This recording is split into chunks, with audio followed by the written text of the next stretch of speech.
We've been talking about the flotilla and the people trying to go and have this symbolic support for the people of Gaza on this humanitarian mission. And guess what? Britain is even spying on them. I mean, 200 mission spies, Britain, isn't that enough for Israel conducting a genocide? I mean, we thought that Britain would fly over Gaza to gather some evidence to be used against Israel in the international courts. But no, Britain instead decides to be complicit and support Israel with spying even on peace activists. How much does it cost the British forces to go and fly this spy mission in that area for the sake of Israel? By the way, look at this report here. Britain sends another spy flight from RAF Akrotiri, Cyprus basically, over Gaza to collect intelligence for Israel as the Madleen is threatened by the regime. Imagine that. What is Greta Thunberg and her fellow activists holding on that ship? It's very small, number one. They said that they have about a ton of aid.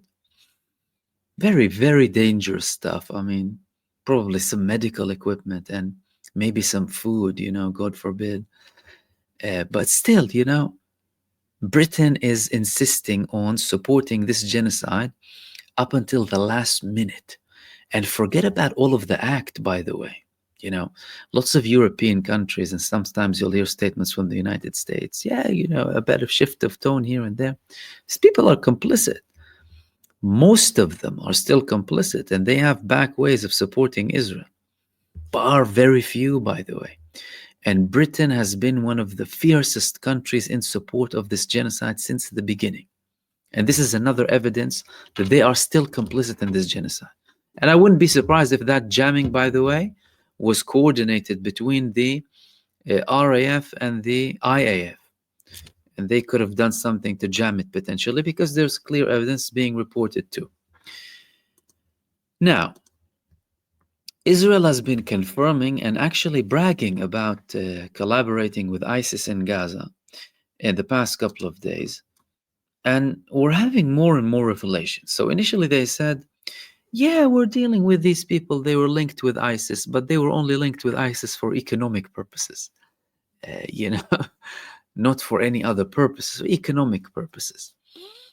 Then they had another report saying that these people are criminals. They deal with prostitution and with drug smuggling and potentially human trafficking too. Then today they had another report saying that, you know what, these people, we don't know if they would be even obedient to us. Previously, some members of them, they launched missiles on Israel before, and we wouldn't be able to necessarily protect ourselves from these people. But now we have another interesting revelation. What is this revelation?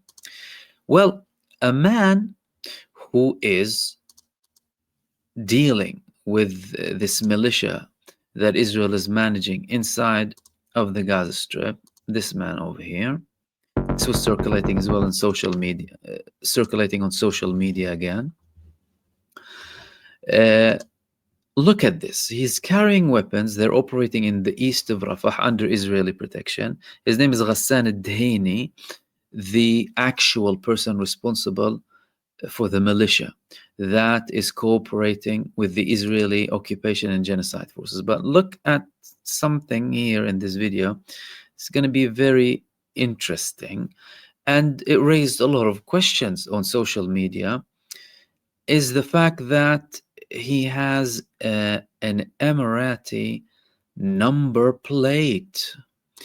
Can you see this here? It says Sharqa, Sharjah. That's the United Arab Emirates. Now, again, this video has been circulating on social media, and people are asking questions. What is an Emirati number plate doing with this man? And then again, he, according to Rust, this network, by the way, said that he also published another video of a truck taking military equipment through the deserts. Which deserts are we talking about?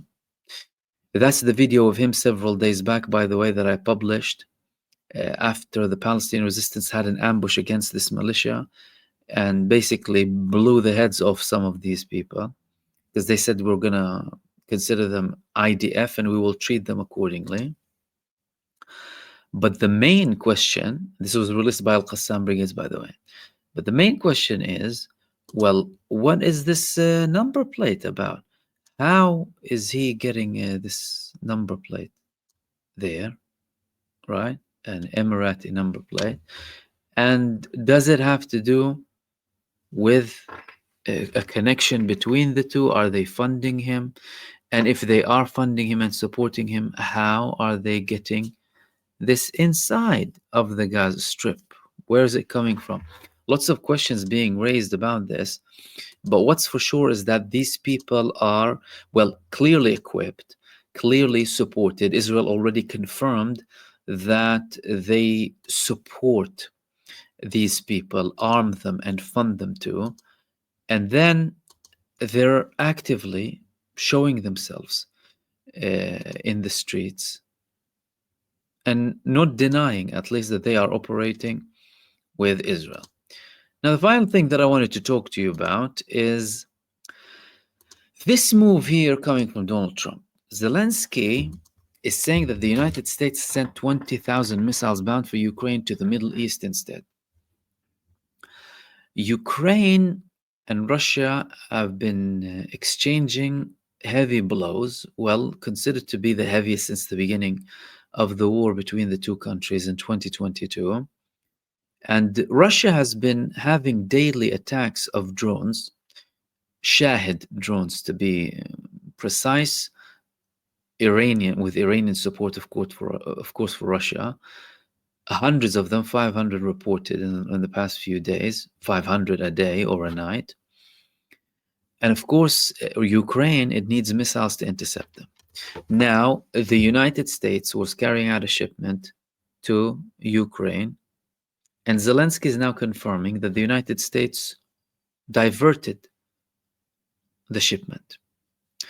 This report said that they were originally intended for Ukraine to combat Russian Shahid drones to the Middle East, according to Zelensky, in an interview that he had with ABC.